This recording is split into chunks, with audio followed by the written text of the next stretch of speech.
Hello everyone, my name is Nisha and welcome to Adult Rights. Today we'll be talking about 6 tips that I think will really help you grow as a writer. Disclaimer, there's not a lot of universal writing advice, and that's kind of how it should be. That being said, I do think this list is a little bit unique in that everything on it should apply to basically everyone. You may find some things are better for you than others, and that's totally normal, but you should at least try. Which brings me to point number 1. Try the things writers are suggesting. You might have a totally different writing style from the person making a suggestion. It is still worth giving that idea or that tool or practice a shot. This will really push your boundaries as a writer, and pushing yourself will make you grow a lot. It'll also just add things to your toolbox, and while something may not serve you at the time, in the future you may find it was just the tool you were looking for.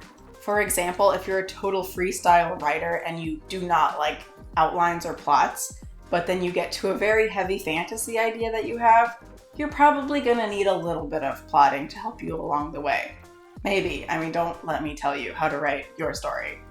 So just try things. Try everything. Admit that it might not be for you, but do go in with the idea that you're going to give it your best shot and you're going to see if you can make it work for you. This brings me to tip number 2, learn to be bad. Or as I really like to say, learn to learn.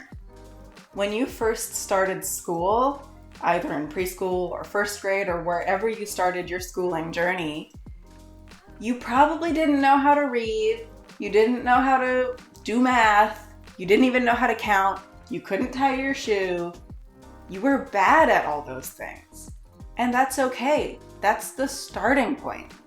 For quite literally everything, the starting point is bad. And that's okay. That's part of learning.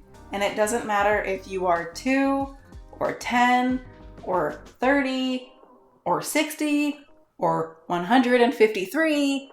You can always learn. And if you haven't done something or you haven't done much of something in your life, you're just not going to be very good at it. And that's how things go. Especially with writing, early drafts or first drafts are not going to be perfect. And you have to be okay with that. That's what the editing process is for. We're going to have plot holes. We're going to have typos. We're going to have a character that we forgot about and put him in prison and then had to hurriedly release in the second half of the book. Tip number 3 is a tip you've probably heard a lot unless this is your first writing tips video. It's to read. Now I get it. If you struggle with reading, that's really rough. I struggle with reading myself and I get it. There are a lot of tools out there now for things like dyslexia, ADHD, other things that might impede your writing.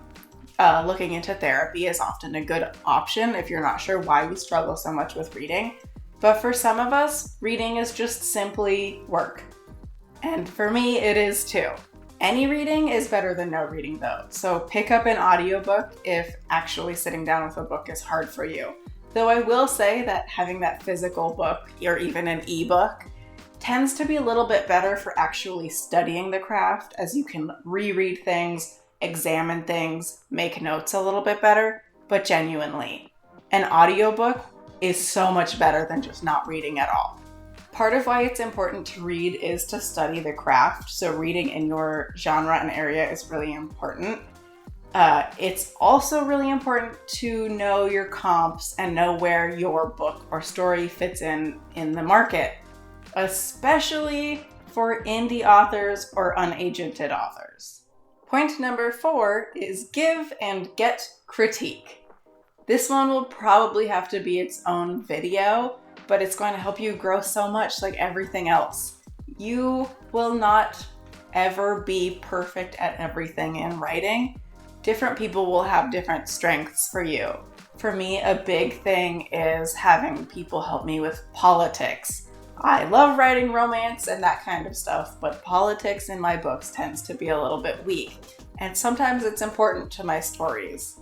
So having these people I can lean on has helped those aspects of not only myself grow as a writer and know I'm better at writing politics, but also that story was able to grow and progress and get better. There's a big caveat here in that it's not always easy to find people to give you critique or to find other writers who want your critique. So first off, if you do not know whose work to critique, or no one has asked you to critique their work, pick up a book that's already been published and critique it yourself.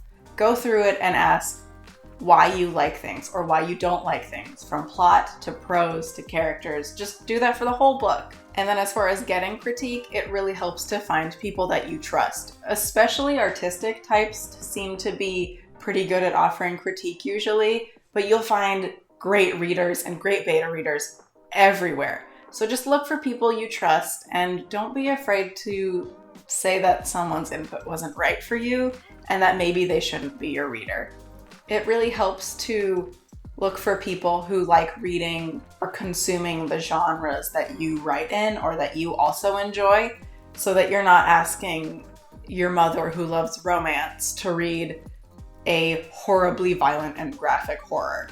Her feedback won't be helpful. But maybe your friend who does like Saw and Texas Chainsaw Massacre, even if they're not a big reader, they would still have some insight into those genres and be able to tell you what they find enjoyable and what they don't. And tip number 6, my last tip and probably the most fun of all of them, look at other mediums of storytelling. So I mean everything from different genres and styles of books to video games, movies, TVs, plays, everything. And plays and movies are different, by the way. When you look at these mediums, you see what's really important in each one. Video games is probably my favorite example. If we were to say what's most important in a video game, it's actually not the story. It's the interactivity and how fun that is. Despite what Metal Gear Solid might have taught us with its 71-minute cutscene, the story isn't what makes Metal Gear Solid. It's the game. It's the running around, the sneaking, the solving things, figuring things out. It's all of that. So as much as the ridiculousness of a complex story and interesting characters, and specifically Revolver Ocelot, make us want to keep playing the game, that's not what's really making us want to keep playing the game. It's just helping. So what happens when a story takes a backseat to another element? What happens when you're not just writing things out? How is it different? How would it be different if this was a movie or a book? This is a big reason why movie games or movies based on books tend to not be very good.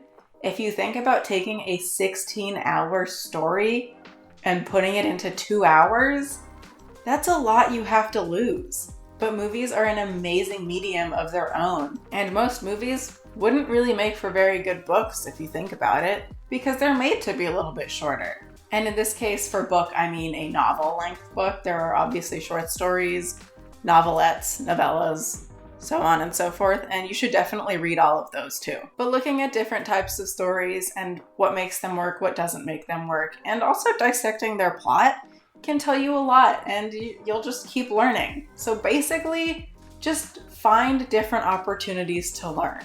To sum everything up, just try new things and try different things. Don't be afraid of learning. Give things your best shot and push yourself.